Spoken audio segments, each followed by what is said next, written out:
संयुक्त राष्ट्र संघ ने मानी भारत सरकार की मांग। वर्ष 2023 को घोषित किया मोटा अनाज वर्ष। विभाग दे रहा 60% अनुदान पर सोलर पंप। बिजली की आवाजाही से मिलेगा छुटकारा। आत्मनिर्भरता के लिए सोलर पंप जरूरी।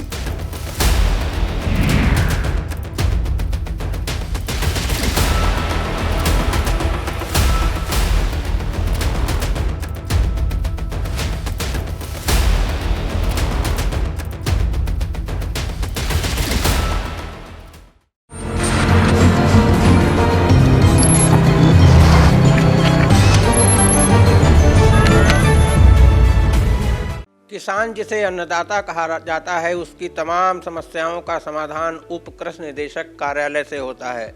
मसलन अनुदान पर कृषि यंत्र प्राप्त करने हों, चाहे अनुदान पर बीज प्राप्त करने हों, या सोलर पंप हो या बीज संबंधी समस्या, ऐसी तमाम समस्याएं उप कृषि निदेशक कार्यालय से किसानों की समाधान हो जाता है। हमारे साथ मौजूद हैं उप कृषि निदेशक डॉक्टर HK सिंह जी।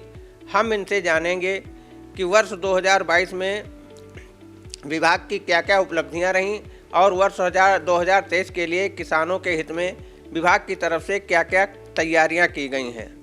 वर्तमान 2022 में जैसा आपने कहा कि विभाग द्वारा की गई एक्टिविटीज़ में, उसमें सर्वप्रथम मैं बताऊंगा कृषि यंत्र की स्कीम जो हमारे यहाँ कृषि विभाग में है, उसमें किसान भाई कोई भी सिंगल यंत्र अगर लेना चाहते हों तो हमारा ऑनलाइन पोर्टल upagriculture.com है, जो पहले आओ पहले पाओ का सिद्धांत बुकिंग होती है। उसमें तो सिंगल यंत्र पे 50% अनुदान आपको मिलेगा।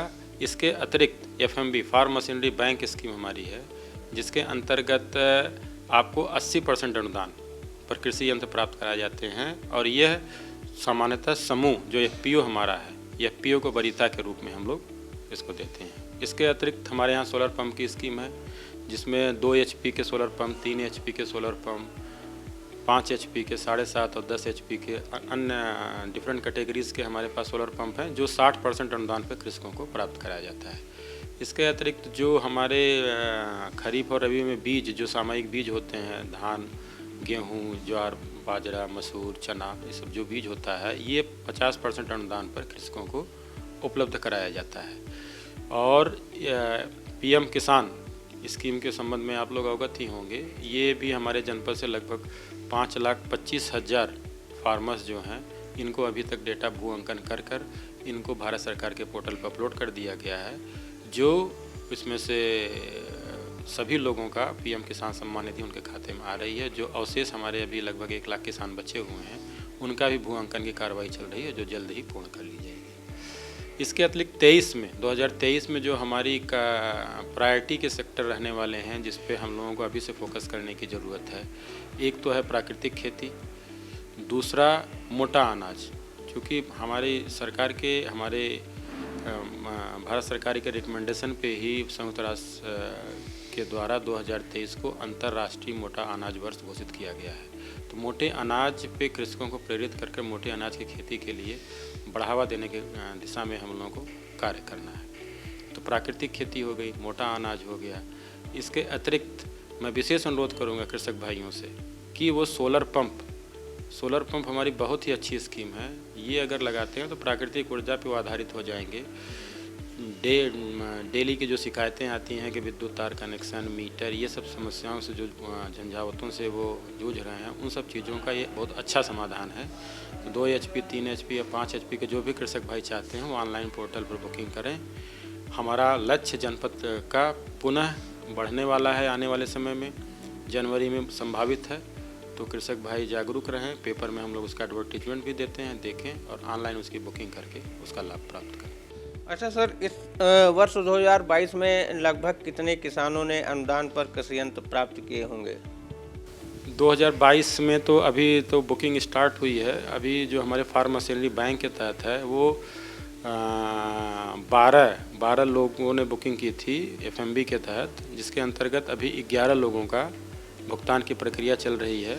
चूँकि कुछ एक हमारा ऐसा एफपीओ था जिसके खाते में कोई दिक्कत थी, जिसको लेके भेजा गया, वो भी पूर्ण है। टोटल अगर देखा जाए तो 12 हमारे एफपीओ इससे लाभान्वित हुए हैं। उसके अलावा 30 कृषि यंत्र, सिंगल यंत्र के 30 कृषक जो हैं वो हैं जो सिंगल यंत्र के लिए अप्लाई किए थे, उनके सत्यापन की प्रक्रिया चल रही है। शीघ्र ही अनुदान उनके खाते में प्रेषित कर दिया जाएगा। इसके आगे भी पोर्टल पे बुकिंग हुई है, जैसे जैसे पोर्टल से हमें बिल प्राप्त होते रहेंगे उसी तरह सत्यापन करके अनुदान उनके खाते में प्रेषित कर दिया जाएगा। तो सर, किसान कृषि यंत्रों को प्राप्त करने के लिए अनुदान पर कब तक आवेदन करेंगे? कुछ समय सीमा निर्धारित है?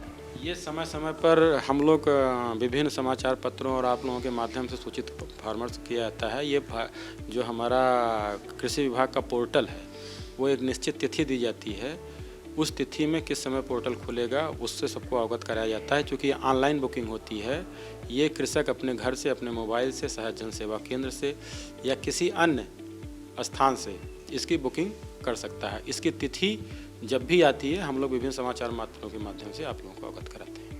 अच्छा, इधर ये शिकायत मिली थी कि अपने यहाँ सीतापुर जनपद में भी कई किसान ऐसे हैं जो अपात्र हैं, किसान सम्मान निधि का लाभ ले रहे थे। ये लक्ष्य क्या पूरा हो गया? उसकी कार्रवाई लगातार चल रही है।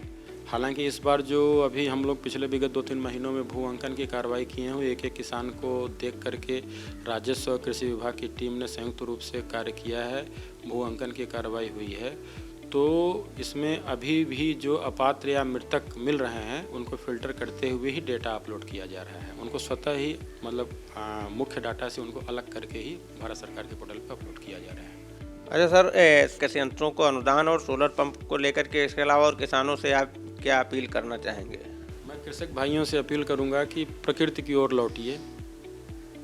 इसमें 2 योजनाएं हमारी जो हैं, एक तो प्राकृतिक खेती जिसमें लागत लगभग 0 के बराबर आने वाली है भविष्य में।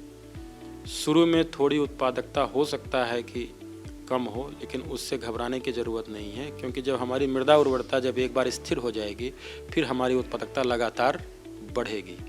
और दूसरा सोलर एनर्जी की तरफ हमको चलने की आवश्यकता है, क्योंकि हमारे प्राकृतिक संसाधन सीमित हों, चाहे वो आयल हो चाहे कोल हो। भविष्य में इसकी कमी होनी है, तो हमें अपनी तकनीकी को या अपनी ऊर्जा की जो हमारी निर्भरता है उसको प्रकृति सोलर पावर पर अगर हम निर्भर अपने आप को कर लेंगे तो हमारे लिए अच्छा रहेगा। तो 2 ये मेरा विशेष संदेश है कि प्राकृतिक खेती से प्रकृति को जुड़ने की ज़रूरत है, और सोलर पंप से जो हमारा सोलर एनर्जी है, जो सूर्य की जो ऊर्जा है, उसका हम सदुपयोग अपने दैनिक जीवन में करने का एक अच्छा साधन है।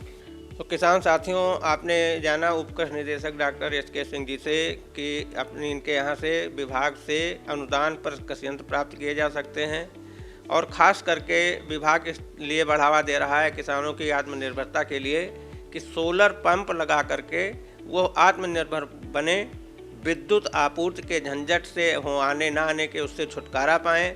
और सबसे अच्छी बात यह है कि प्राकृतिक खेती की तरफ लौटें। विभाग प्राकृतिक खेती के लिए 100% बढ़ावा दे रहा है।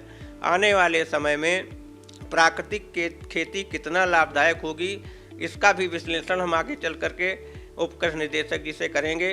तब तक के लिए चलते हैं। धन्यवाद, नमस्कार।